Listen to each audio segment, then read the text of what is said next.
தாண்டவம்னு அழித்தல் சம்மந்தப்பட்டது. படைத்தல் கூட ஒரு அழித்தல் தான். முக்கியமாக இந்த சிதம்பரம் கோயில் அப்படிதான். உலகத்து நாட்டு எல்லாமே அந்த ஈக்குவேட்டரில் தான் நடக்குது. இது நமக்கு இப்போ நல்ல விஞ்ஞானத்துல தெரிஞ்ச விஷயம்.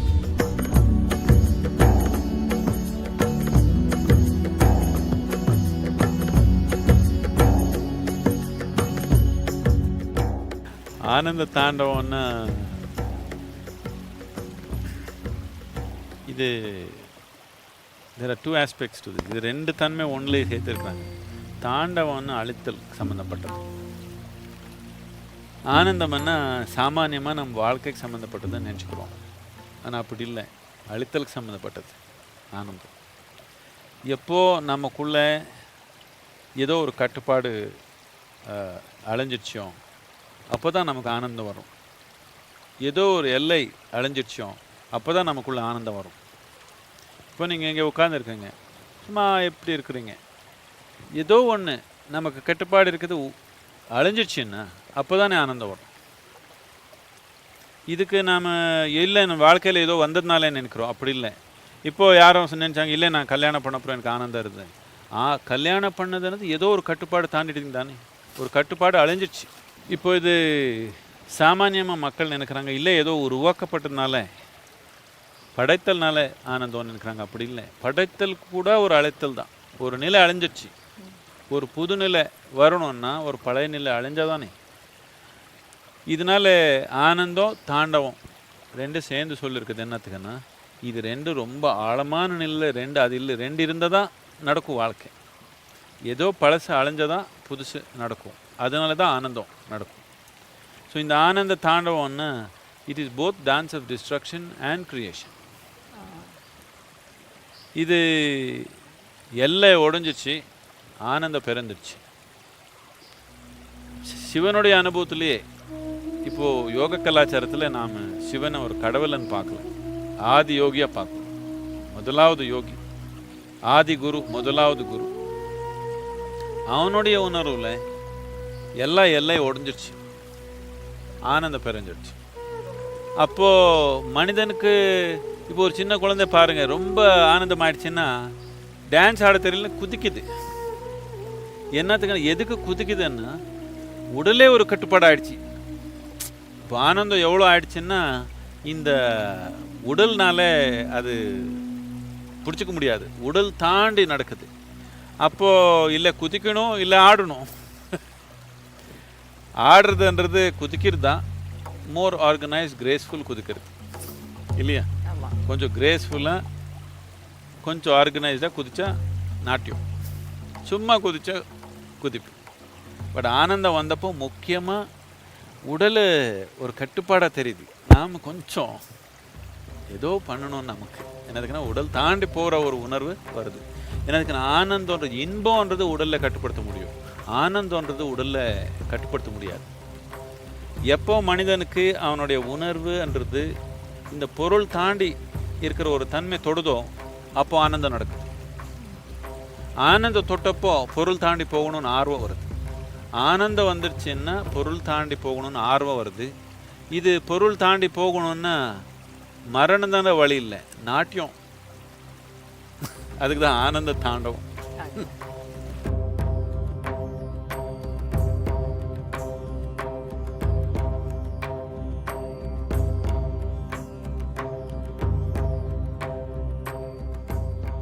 முக்கியமாக இந்த சிதம்பரம் கோயில் அப்படிதான். இன்னும் சில கோயில்கள் எல்லாம்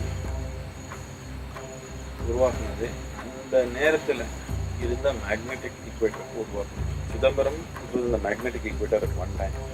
ஆனால் இப்போ மேக்னெட்டிக் ஈக்குவேட்டர் மாறிடுச்சு. இது மாறியே இருக்கும், பூமி சுத்த மாறி போகும், கொஞ்சம் கொஞ்சம் மாறிடுச்சு.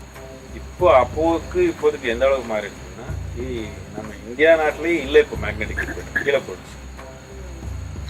Almost, I think, I don't know exactly, but I think it's changed some almost 8 degrees, which is quite a lot. So, the magnetic equator இருக்கிறதுனால உலகத்து நாட்டு எல்லாமே அந்த ஈக்குவேட்டரில் தான் நடக்குது. அங்கே ஒரு பேலன்ஸ் இல்லைன்னா முடிஞ்சு போச்சு, இந்த பூமியுடைய உயிரை முடிஞ்சு போச்சு. ஸோ அந்த விதமான ஒரு நாட்டிய ரூபத்தில் இருக்கிற சிவனை நம்ம உருவாக்கணும்னா அந்த மேக்னெட்டிக் ஈக்குவேட்டர் மேலே வைக்கணும்னு வச்சாங்க. எதுக்கு அப்படி வைப்பாங்கன்னா அந்த நேரத்தில் அந்த சக்தி அதுக்குள்ளே சேர்த்தணும்னா இந்த உதவி தேவை. இந்த உதவி இல்லாமல் உருவாக்குறது ரொம்ப கஷ்டமாயிடும். அதனால தான் மேக்னெட்டிக் ஈக்குவேட்டர் மேலே வச்சு அது கான்சென்ட்ரேஷன் பண்ணுறாங்க, அதுக்கு ஒரு பிரதிஷ்டை பண்ணுறாங்க. அப்போது அதுக்கு ஒரு சக்தியான ஒரு தன்மை வந்துடுச்சு. ஆடுற மாதிரி ஆடுறதுன்னு சமநிலை இல்லாத நிலை. ஆனால் நாட்டியம்னு ஆடி இருக்கிறோம், ஆனால் சமநிலையாக இருக்கணும். இப்போ தானே நாட்டியம். சமநிலை இல்லாமல் போயிடுச்சுன்னா நாட்டியம் பண்ண முடியாது. யாரோ ஆடுறாங்கன்னு என்ன அர்த்தம்? நாட்டியம் நினைச்சு வேண்டாம், சும்மா யாரும் இப்படி ஆடிக்கிறாங்கன்னு என்ன அர்த்தம்? சமநிலை இல்லாமல் இருக்காங்க, தடுமாறுறாங்க. ஆனால் ஆடணும், தடுமாறக்கூடாது. இதுதானே நமக்கு பூமிக்கு நோக்கம். எப்பவுமே ஆடியே இருக்குது, தடுமாறக்கூடாது. தடுமாறிடுச்சுன்னா முடிஞ்சு போச்சு. அதனால அந்த சக்தி உபயோகப்படுத்தி இது பிசிக்கல் ஈக்குவேட்டர், ஜியோகிராபிக்கல் ஈக்குவேட்டர் வேற இடத்துல இருக்குது, மேக்னெட்டிக் ஈக்குவேட்டர் வேற இடத்துல இருக்கு. மேக்னெட்டிக் ஈக்குவேட்டர் முக்கியமானது என்னதுன்னா that is what determines the balance of the wobble of the earth. Earth is wobbling, but in a balanced way. A wobble is like a dance. So it's a beautifully conceived idea that upon the magnetic equator they want to set up dancing Shiva. It's a fantastic idea. It's a brilliant idea. அதுக்காக அங்கே பண்ணாங்க. சிவனே இங்கே ஆடுறான் சொல்லுவோம். நான் சிவன் விட்டுட்டு வேற யாரும் ஆட முடியும்? எல்லாமே அதுதான் ஆடுறோம். சிவன் என்னன்னா ஒன்றும் இல்லாத தன்மை, ஒன்றும் இல்லாததுதான் நிர்மலம். நிர்மலம் கெட்டது கெட்டது. ஒன்றும் இல்லாததுன்னா படைத்தலுக்கு அடிப்படையானது. நீங்க இப்படி பார்த்தீங்கன்னா மேலே நட்சத்திரம் எல்லாம் தெரியுது, அதுவும் கோட்டிக்கணக்கில் இருக்குது நட்சத்திரம். அப்படி இருந்தாலும் ஒரு சொட்டு சொட்டு தான். ஒன்றும் இல்லாத வெறுமை தானே இவ்வளோ பெருசா. அந்த அடிப்படைக்கு நான் சிவான்னு இது இல்லாதது. சிவா இங்க நிருத்தியம் பண்றான்னா அந்த தன்மை இங்க நிருத்தியம் படுது, ஆனால் தடுமாறல.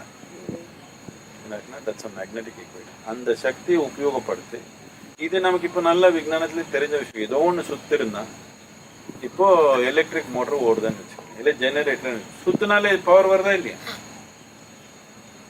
அதே விதமா இந்த பூமி சுத்துறதுனாலேயே ஒரு சக்தி உருவாக்கப்படுது. அது உபயோகப்படுத்தணும்னா அந்த மேக்னெட்டிக் ஈக்குவேட்டர் மேல உட்கார்ந்து பிரதிஷ்டை பண்ணணும். அது ஒரு சக்தி ஒரு இடமா இருக்கணும் இருக்காரு. இது ரொம்ப ஆழமான விஞ்ஞான விஷயமா. நான் 2 நிமிஷத்துல இப்படி சொன்னது முழுமையாக அது புரியாது. It's a fantastic science.